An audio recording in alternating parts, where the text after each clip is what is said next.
Yes, guys, welcome back to GBFC. Welcome to another video. And we've got Younes back on again. A couple of times a week now we're doing this. We've got studio time, we've got shootout. The link to that is in the description. We don't just talk about Chelsea there. So if you're tired of the Chelsea chat, if you don't want to know anything because we've been awful, then at least if you enjoy me, and if you enjoy Younes too, you've got extra stuff over there, which is all of the other teams covered, predictions, roundups, you name it. We've got you covered, all right? We've also got World Cup content going out soon as well, because that's coming up next year. But Younes, he's dropped the cornflake wrapper. We've got to dissect what's going on. Again, I think it's obviously a constantly evolving conversation. I watched a very good episode of All You Can Eat Chelsea on the other side of the coin. You were there, Matisse was there, Javon was there, Don was there. Everybody's got their say right now about what's happening at Chelsea. I'm going to say my bit. I really wanted to join at points. I was commenting in the chat and I was saying, look, at the end of the day, we can say all we want about the sporting directors and recruitment, and they should have bought some more experience. We should have bought better quality players. I think that's a given at this point, but the model is the model. Hate saying it, but this is true. We've seen it now over the course of recent years. Unfortunately for us, Koulibaly and Sterling ruined it. They're never going to do it again. Not for 300 grand a week, mate.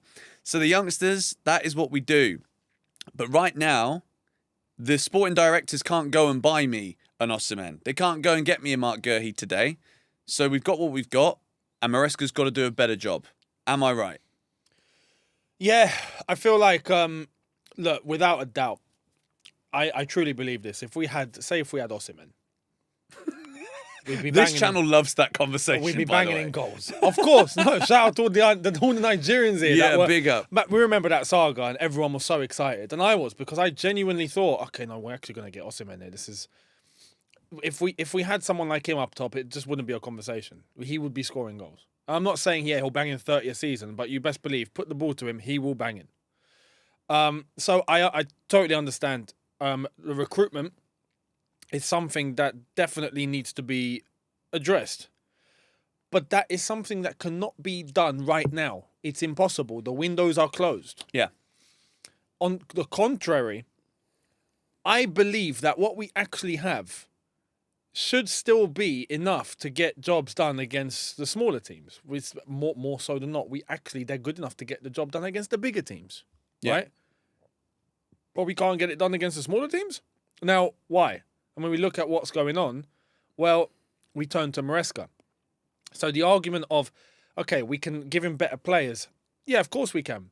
But when people normally say about a coach or a manager, yeah, get the players that are going to suit that manager or coach, right? Well, what actually suits Maresca right now? Because what he's doing isn't telling us how he actually wants us to play. All we know, as in that's completely cemented, is, okay, we like to keep the ball, and we do go sideways and backwards a lot. Those are the two guarantees that we've got. But in terms of how do we actually play, well, we change it every single game. And that's the problem. Yeah. You know, and it's not helping these players get into form or play well, when there's quite a lot of them that end up playing out of position at times or do something completely unnecessary against the smaller teams. So that's the issue that can be resolved today. Like, what can be done right now? Yeah. It's Maresca taking action on that. And then we go from there. I totally agree. And I think this is the difficult thing that I find when I'm listening to people that will either go full hog defense of Maresca or fully in on Maresca. I think at Chelsea, it is a big collective conversation one way or another, right? And I think everything does coexist. You can have a great end to last season and a great summer in terms of what we did on the footballing pitch. And then, okay, do we behave like world champions in the transfer market? No, we behave like a team that's going to keep recycling young talent and seeing which ones stick and which ones don't, and then playing players into the shop window, which I actually think has become a taboo topic a little bit at Chelsea, because whether you agree with the model in its entirety or not, I think there are definitely strong elements of it. Case in point being the likes of your Cole Palmers of this world, your Moises Caicedos of this world, your Estevals of this world, who are clearly young players that have come in and are really, really good footballers. There's no doubt about it. But at the same time, you've got, for similar amounts of money, your Jamie Gittins who cost an absolute arm and a leg. And I'm just waiting for him, and I feel like I'm scapegoating him a little bit. I've spoken about him in my video that I uploaded this morning, and I don't like doing that individually, because what can you really expect from a 20-year-old? Yeah. Who's just come from the Bundesliga, which, by the way, I think those days will be numbered in the Premier League. Bundesliga players coming in for big money. Surely people are going to learn this eventually. Doesn't really work most of the time. Yeah. So, do I expect more from him? Yeah, of course I do. But do you not think, especially what we saw against Atalanta, Maresca putting him on the right wing to end the game, giving him a full 90 minutes despite him doing really nothing, to be honest? That's an example of what we're talking about here. That, okay, we can talk about recruitment, we can talk about all of this, but in terms of right now and what's actually affecting us, when you put Gittins on the right to see out the game where we were chasing result, and you've got Esteval sat on the bench doing nothing, that's not recruitment. And that's not like even the player. I can't blame Gittins. He's not a right winger. Yeah. He never plays there. So what's he doing there?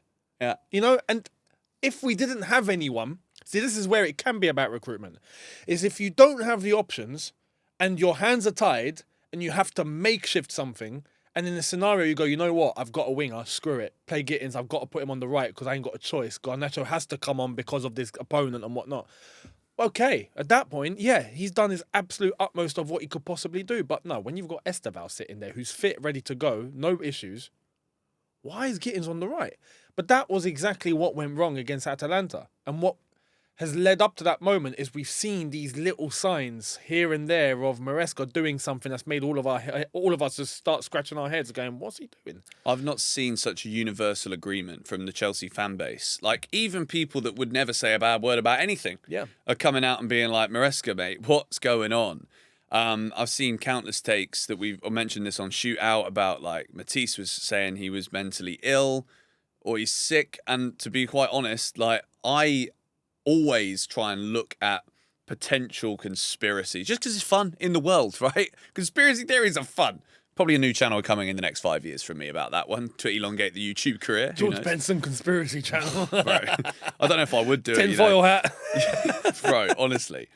But I've got a kind of a theory that I mentioned a little bit about on Shootout, right? Enzo Maresca in a footballing world has been fast-tracked to the very top. So when people come and say, oh, he ain't good enough, he's a championship manager, you got to look behind that and you've got to look to the past. And this for me is an explanation as to what we're seeing at Chelsea right now. Not an excuse, an explanation. Enzo Maresca was working under Pep Guardiola, who by all accounts has been one of the greatest managers the world has ever seen in a footballing sense. And one thing that you can say about Manchester City and Pep Guardiola is that as much as he will rotate on a consistent basis, the difference between a Pep rotation and a Maresca at Chelsea rotation is that Pep's been gifted a squad where you could technically field 2 11s on any given game week that are good enough to beat anyone in the world, be that on the European stage or the English footballing stage. Enzo Maresca doesn't have that. We don't even know what our best 11 is right now. But when you think back to Maresca under Pep Guardiola's job as a manager, I'm saying, and a coach, is to set an identity for the team, keep that identity for the team, so that when you go on this rotation binge, you can just pick, drop, and nothing changes. The results stay the same. This is it. So Enzo Maresca there, probably, I'm guessing, based on what I've seen from Maresca now as a manager, both at Leicester and at Chelsea, I reckon his job was to do that work, the homework for Pep. Look at the opposition, see what they're going to come up against at the weekend, and offer Pep some tweaks and advice as to how we can utilise that squad to combat what we're going to see. Now at Chelsea, we've only seen this. We don't see an identity. So the question I have is, were we always destined to get this from Maresca? Because we have been the team that have allowed the fast track to go from Man City number 2 to the Championship. And now we're expecting what at Chelsea exactly? Magic? An evolution? When we've, just decided that we're going to give him just a load of young players too, so that he doesn't even have those, like, core guys that Pep had. What can we expect realistically from him? But this is where I believe Maresca just needs to go back to basics. especially with a young team. I've said this the last week or so now, especially with a young team. There's a lot of them that are still developing, and if we're talking about what we actually do in the way that we play, if we're still trying to find a way, we'll find a way first. Get them to master one thing, and then start looking at how they can do other things differently. But when they're still trying to find their feet on a certain way of playing, and now you shift it and tell players to do something different, and then you shift it again, and then you give them a different instruction, their heads are gone. Yeah. You can only do that with proper experienced players. Can we do a thought exercise here for a second? Because I feel like right now, like I watch all your videos. I watch all of the Chelsea guys' videos at the moment, particularly. It is very much a case of we can all say the same things, but there's different things to say each game or each video. It's like, or we could a little bit blame this, we can a little bit blame that, we can a little bit blame this. I want to try and pick right now, and this is just our opinion. You can let us know in the comments down below. If you could, forget playing systems and styles and all of that stuff, if you could pick a strongest Chelsea 11 right now, what do you think to this one? Sanchez in goal, Reece James right back, Wesley Fofana, Trevor Chalobah centre back, Cucurella left back, Enzo Caicedo, right wing Esteval, Palmer 10, Neto left wing, Joao Pedro up front. Does that make sense to you? Complete sense. Does that make sense to you? Complete sense. Now, even there, right? If there's things that you possibly want to tweak, not shift completely, tweak. And you do stick Neto on that right and put Garnacho on that left from time to time. Understandable. That's one change, isn't it? Understandable. Yeah. That's basically it. Or even Cole Palmer and maybe Esteval in and out that 10, whether they're together or not. That's it. That's it. Now, okay, rotation now with that side, that might need to happen in certain games because Reece James has been fit for a while. Reece James comes off, Gusto plays. Thank you. Right back. Done. Yes. Yep. Yeah. That's the one player that needs protecting. That's how you protect him. Fofana might need to be changed. I know what you're going to say, and I like it. Take him off. Josh. Yes. Done. He's protected. We've rotated successfully without Done. destroying the identity of the team. Even realistically, and we've not seen this at all, except for maybe 1 or 2 games, and since then we've not actually seen it. But if Cucurella needs a break, Hato comes in, done. Yes. Right? If Enzo, like in that game against Atalanta, Enzo was finished. And people are going to easily just call him a poor and crap player. I don't want to hear that. When you go and look at that Atalanta game, he was losing duels that he should be winning. He was trying to keep up with players and just not quick enough. He was struggling to run. You could see he was struggling to even run back. That's not because you're rubbish. That's because you're dead. Your legs are giving way. Yes. You can't run anymore. Yeah, Enzo was gone. He looked like he'd just done a double in the Sahara. Exactly. Mate, for real. Now, if he's got to come off, Santos, in, done. Yes. That's what, but the system stays the same. Everything stays the same. And by that's definition, what we need that to is run what with. back to basics is, right? That is back to basics. That's Yes. for me equals going back to basics and simplifying everything. And if you can get the team to adjust to that way of playing, they'll begin to master it. And if they begin to master it, I think then you start to understand how players can combine with each other. Chemistry starts to build, certain patterns start to develop, and the team gets stronger. And because of the individual quality that we have, that reflects and I think makes us harder to beat with time. I That agree. allows us to score more goals as well. Yes. And then we start having the conversation about, okay, who's scoring up front? Because the chances are being created and we're starting to actually have a certain way of playing that is putting us on the front foot constantly. So we actually get to have a proper understanding of what do we actually have here and what are they capable of. And I think that also fits within what Maresca is capable of too. Because as much as I wanted to bring up this idea of like he was second underneath Pep Guardiola, not to highlight him and pinpoint him as like a beta manager, let's say, for the modern fan, right? Yeah. I'm not saying that. But that is reality. Yeah. He wasn't the number one at Man City because Pep was. So it makes sense that he would probably be doing the studying of the other teams, the watching hours and hours of footage, right? But with that 11 that we have just selected there, you've got enough opportunity for him to show his coaching, such as the love and desire to invert a fullback. In either opportunity there, you can invert Reece or you could invert Cucurella, and both of them are really solid right backs and left backs respectively. And that can be how you tweak the Chelsea team to the opposition. If you think you're going to get a bit more joy down the left side with maybe an overlapping traditional fullback like Cucurella, let him bomb forward. Reece can step into the middle, and vice versa. I think at the moment, I would rather see, and again, this isn't me trying to protect Maresca, but as a Chelsea fan, I understand and I see what he's trying to do with the resting of the players. The issue has been the amount of times he does it and the frequency and the matches in which he does it in. The worst result of all of these is the Leeds one by a country mile for me, because that is a game that means something and you've rested everybody that knows what it means. And the problem that he does with that is not necessarily about who he's resting. Who he's resting is understandable. It's like that Atalanta game. All right, who you brought off made sense. It's who you brought on and where you put them that didn't make sense. That's the problem here. Yes. So people are going to look and go, oh, no, but, I've seen some people say it's Fofana come off. He can't, he's always injured. He's always got a problem. Well, no, he got studded in the eye. That's got nothing to do with his hamstring. Yeah, that's one of those things that can happen. You can't blame Maresca for bringing Fofana No, off. he had to come. Apparently he couldn't see. His eye was just in tatters, right? Yes. He's got to come off. Okay, cool. But then what do you do with that?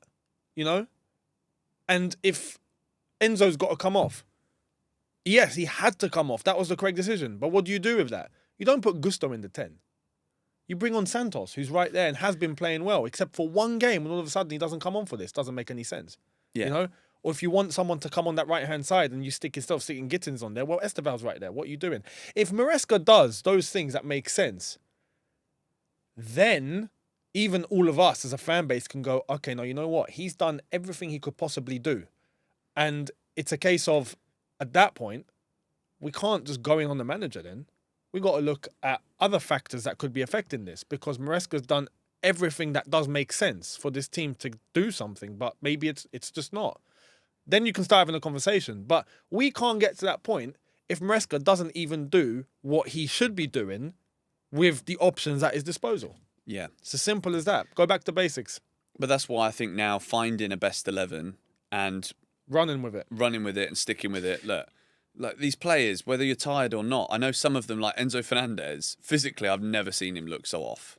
And we called it. How he came out and played more than 5 minutes in the start of that second half baffled me. Dreadful, man. And that's why, again, I look at Maresca and I'm like, how everyone else is seeing this but you? That extra 10 minutes that Enzo Fernandez played could be the difference between him playing at the weekend against Everton and not playing potentially. True. Because, every time he got near the ball, I'm like, he's about to lose it. Oh, wait, he's lost it. Can you change him, please? Can you sub Santos on? So I think, I really want Maresca to turn this around. I want us to find a way, because I'm tired of just making excuses for the team at this point. Maresca coming out and saying we play every 2 days. No, you don't. You play every 3 or 4. Big difference. If you played every 2 days, goodness me, we wouldn't have a team left. Jesse Derry and Ibrahim Rabaj would be starting for us, mate. I'm telling you. Yeah. Shimawake would be starting every game. Yeah. Bro, don't exaggerate and talk to us like we're stupid. The sporting directors can't give you new players now. We can't go and say, oh, we need experience. You happy with this young squad? All right, cool. Use the young squad then. If a young player makes a mistake and has a bad game, to be expected, because they're young. But you don't banish them from the team. Esteval had a bad half against Leeds. Doesn't mean he don't come on against Atalanta. The boy's a superstar. But this is the thing, and this is where even Maresca kind of contradicts himself, because when he spoke about the experience point in that press conference after Leeds, if I'm not mistaken, after the Tosin mistake. Yeah. And he does say, well, okay, if we're talking in terms of experience, yeah, in terms of age, our eldest player, Tosin, look what happened. And he was right for that. Then why is it against Atalanta, where, okay, Fofana's got to come off, and we've got how many fullbacks on the pitch? Why is it that we have to bring on Tosin then? When Chalobah can tuck over, Josh Achempong can tuck over, stick Reece James back into right back, and we're good. We're covered. Why does Tosin have to come on then? Do you know what I mean? You end up. this is where we actually turn to the options that he should be using, which sometimes he doesn't, and that's what's baffling. And this is why I say go back to basics. But then devil's advocate, I think we've made great points between us in this video today. Otherwise, we wouldn't be doing these videos if we didn't think that we were talking some sense, right? My devil's advocate thought is that Maresca is too deep down the rabbit hole of experimental figuring it out, that going back to basics isn't in his vocabulary list anymore. Then we've got a problem. With Maresca. That's when we talk about him staying. And that's where I'm fearful. Because I agree with you. Like, and if he sees sense, he sees what the entire fan base, I think, are seeing here, then he will do the right thing. But I think the way that he actually reads football and how he thinks is the best way to get 3 points against a team week in, week out is to base your entire way of playing on trying to combat how your opponent plays, which works against the big teams, but shouldn't have to be done against the rest. And I think he does that, and that jeopardizes us. And us asking him to go back to basics and change that is, after that Atalanta game, I'm starting to think, nah, maybe he just doesn't do that. Maybe the way that he reads the game is just exactly what he did against Atalanta. And if that's the case, then we've got an issue. Yeah. All right. Well, we've gone through it all. Younes has unpacked it on his channel. I've tried to unpack it with my thoughts the best I can here. You guys have been really active in the comments recently. I know a lot of people are very much, Maresca out, just sack him, just get it. My question to anybody who said that, everybody, you guys know I don't want to shut anyone's opinion down on here. That's not what we do here on this channel. We don't have to hate people just because they disagree with us, right? No. I want to know if you do think Maresca is finished at Chelsea, more than a fair point. Let me know who you think should come in and replace him. This is a fear as well. And how we deal with that. Because I personally, I'm not even remotely Maresca out yet at all. No. But if I was to put myself in that position, I don't have a Scooby-Doo who we bring in. And this is where... Zero clue. This is where we do go to the directors and we do go to the ownership and we do go to, okay, if something were to happen right now and Maresca does lose his job, right? Which I agree with George here. I'm not advocating for that. Maresca has the opportunity in front of him to be able to do the right thing and turn his decisions around. I wouldn't say turn it all around. Turn your decisions around, because that's what needs to be done right now. Yes. And then we can go from there. We've not fallen off. We're falling off quickly. Yeah. And Yeah. if he does the right thing, we can actually, save the situation. Facts. But if something were to happen to Maresca down the line, which his end of season review is due at the end of this season as well, who is it that we turn to?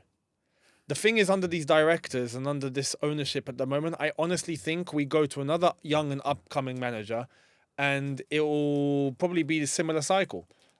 I predict, me personally, I reckon it will be Liam Rosenior getting the promotion from Strasbourg.